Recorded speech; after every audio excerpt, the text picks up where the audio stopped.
আজকে আমি আপনাদের মসুর ডালের ডালপুরি বানিয়ে দেখাবো। এইভাবে ডালপুরি বানালে দেখবেন মসুর ডালের পুরটা যেমন টেস্টি হবে তেমন একটুও ফেটে যাবে না। প্রত্যেকটা ডালপুরি বলের মতো ফুলকো তৈরি হবে। সবার প্রথমে মসুর ডাল সেদ্ধ করে নেওয়ার জন্য কড়াইয়ের মধ্যে পানি গরম করতে বসিয়ে দিয়েছি। আর এইদিকে আমি হাফ কাপ পরিমাণ মসুর ডাল নিয়েছি। ডালগুলোকে একটু ভালোভাবে ধুয়ে নেব। এখন আমি মসুর ডালগুলোকে পানির মধ্যে দিয়ে দিচ্ছি। ডালগুলোর মধ্যে কোনো রকম মশলা দেওয়া ছাড়াই সেদ্ধ করে নেব। এবার ময়দার একটা ডো মেখে নেব। সেই জন্য পরিমাণ মতো ময়দার মধ্যে লবণ, চিনি, অল্প একটু কালো জিরা, সয়াবিন তেল দিয়ে ভালো করে মেখে নিতে হবে। তারপর এর মধ্যে অল্প অল্প করে পানি দিয়ে সফট একটা ডো তৈরি করে নেব। এবার এই ডোটাকে 10 মিনিটের জন্য রেস্টে রেখে দেব।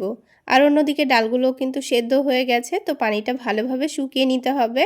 তারপর এটাকে তুলে নেব। তারপর কড়াইয়ের মধ্যে পরিমাণ মতো সরিষার তেল দিয়ে দিয়েছি। দিয়ে তার মধ্যে পেঁয়াজ কুচি দিয়ে হালকা করে ভেজে নেব।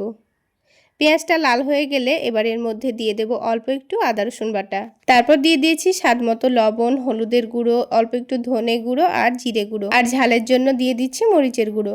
আর দিয়ে দিচ্ছি খুবই সামান্য পরিমাণ চিনি। চিনি দিলে কিন্তু ডালের পুরটা খেতে ভীষণ টেস্টি হয়।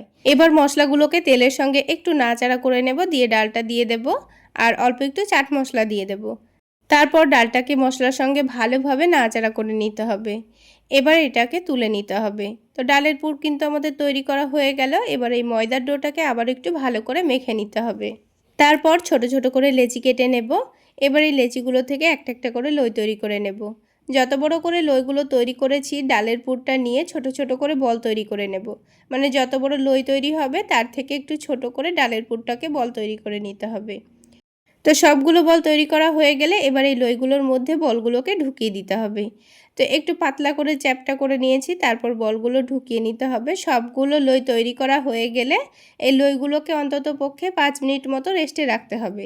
তাহলে এখানে পুরিগুলো তৈরি করার সময় কিন্তু একটুও ফেটে যাবে না। সবগুলো ডালের পুরি কিন্তু বলের মতো ফুলকো তৈরি হবে। তো দেখুন সবগুলোই কিন্তু ডালের পুর ঢুকিয়ে নেওয়া হয়ে গেছে। এবার আমি আপনাদের 5 মিনিট রেস্টে রাখার পর পুরিগুলো তৈরি করে দেখিয়ে দিচ্ছি। তো অল্প একটু তেল দিয়ে আমি পুরিগুলোকে বেলে নেব। আর রেস্টে রাখার জন্য কিন্তু লইটা অনেকটাই নরম হয়ে যাবে, সেই কারণেই কিন্তু ডালের পুর ফেটে বাইরে বেরোবে না। তো দেখুন কত সহজেই কিন্তু পুরিটা তৈরি করা হয়ে গেল। এবার আমি আপনাদের ভেজে দেখিয়ে দিচ্ছি। আর তেলের মধ্যে দেওয়ার সময় আরও একটি জিনিস লক্ষ্য রাখতে হবে, তেলটা যেন খুব ভালোভাবে গরম করা হয়। তেলটা খুব ভালোভাবে গরম হলে কিন্তু পুরিটা খুব সুন্দর ফুলে উঠবে। তো বন্ধুরা, একটা ডালপুরি কিন্তু আমাদের তৈরি করা হয়ে গেল। ঠিক একইভাবে আমি সবগুলো ডালপুরি তৈরি করে নিয়েছি। আর দেখুন সবগুলোই কিন্তু বলের মতো ফুলকো তৈরি হয়েছে। তাহলে বন্ধুরা, আজকে এই পর্যন্তই। সকলে অনেক বেশি ভালো থাকবেন, সুস্থ থাকবেন।